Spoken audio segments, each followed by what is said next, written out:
Good morning, dear students. We are again with our principles of management, but this time we are dealing with principles of scientific management.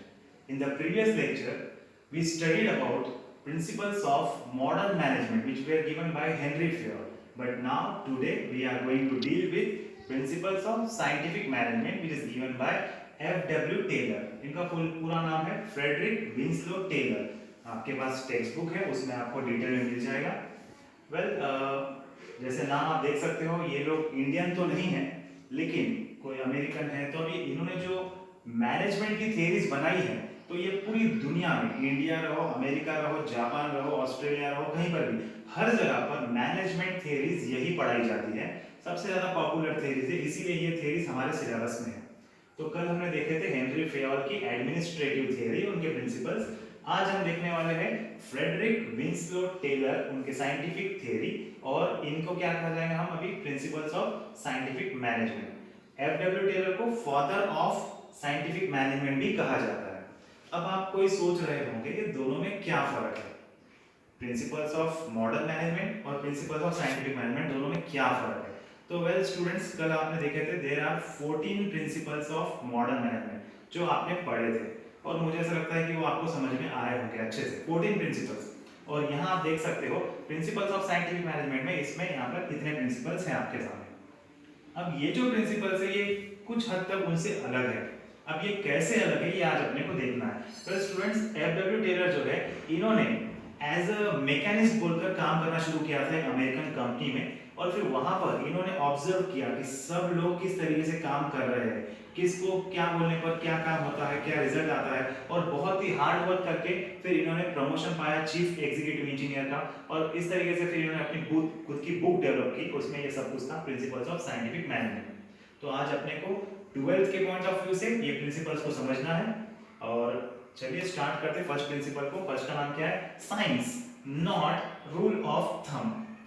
तो F.W.. Taylor का क्या बोलना था कि काम करवा कर लेना है. Management means getting things done through people, तो लोगों से काम करवा कर लेना है.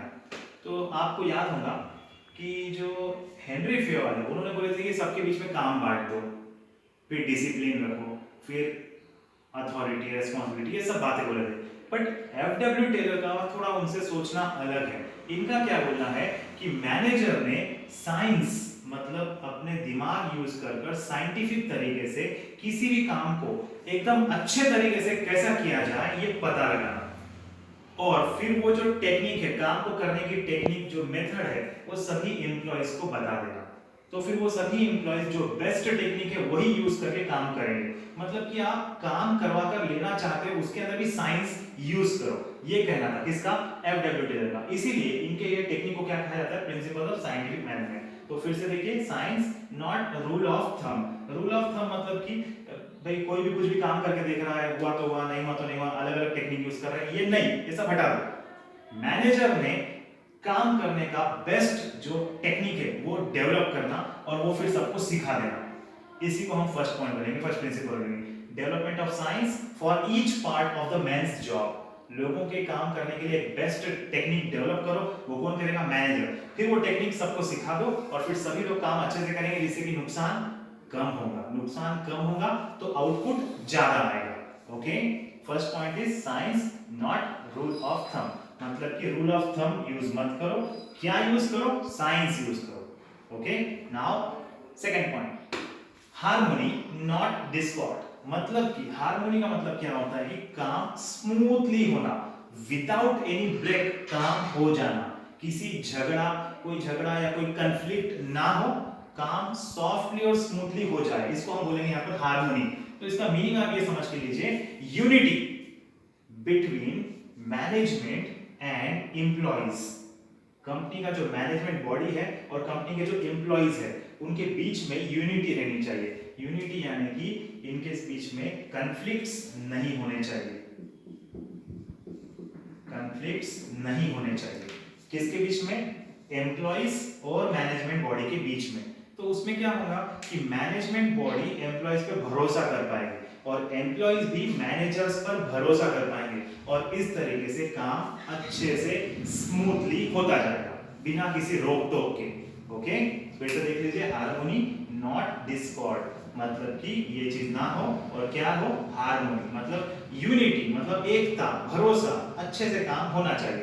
पहला पॉइंट क्या बोले थे, काम करवा कर लेना है, वहां पर भी साइंस यूज करो। दूसरा क्या बोले, काम करवा कर लेना है तो यूनिटी रखो, यूनिटी, मैनेजमेंट और एम्प्लॉयज दोनों के बीच में यूनिटी होनी चाहिए, झगड़ा नहीं होना चाहिए, एक दूसरे पे भरोसा होना चाहिए। Now third point, mental revolution. Mental का मतलब होता है रिलेटेड टू अवर माइंड और रेवोल्यूशन का मतलब होता है चेंज, मतलब कि मेंटालिटी को चेंज करना है। अब देखिए स्टूडेंट्स, कोई स्टूडेंट्स ये सोचते मैं सीए करूं क्या, नहीं नहीं मुझसे सीए नहीं होगा, ठीक है मैं सीएस करूं क्या, नहीं मुझसे सीएस भी नहीं होगा, फिर क्या करूं, कुछ भी नहीं करूं, जाना दो।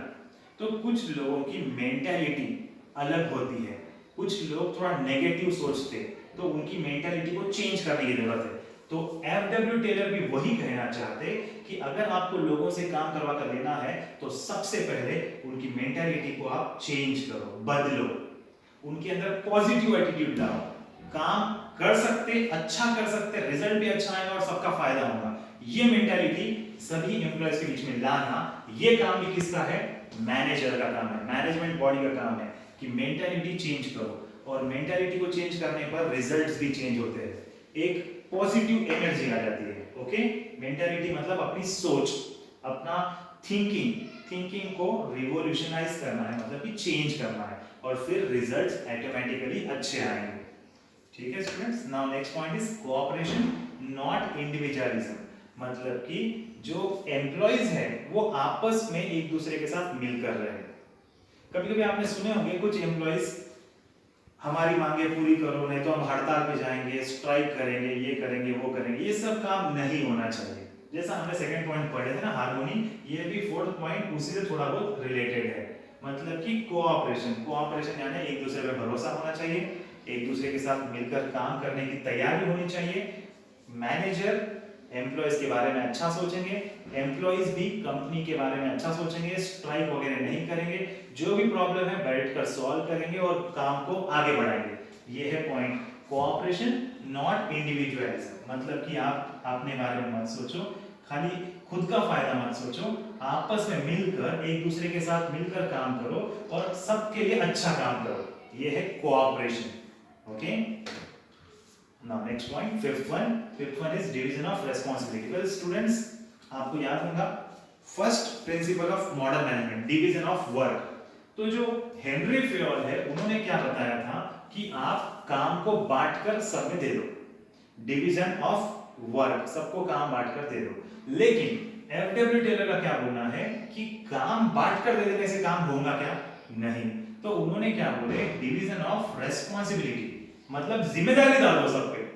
समझो मैंने आपको बोला एक काम, ये काम आपको करना है, ओके, अब मैंने बोल के छोड़ दिया, तो आप कर लेंगे क्या काम, नहीं, लेकिन मैं आपको बोल रहा हूँ ये काम आपको करना है और फिर मैं कल आपको पूछूंगा कि आपने किए या नहीं किए, and you will be responsible for that, तो फिर आप काम अच्छे से करोगे।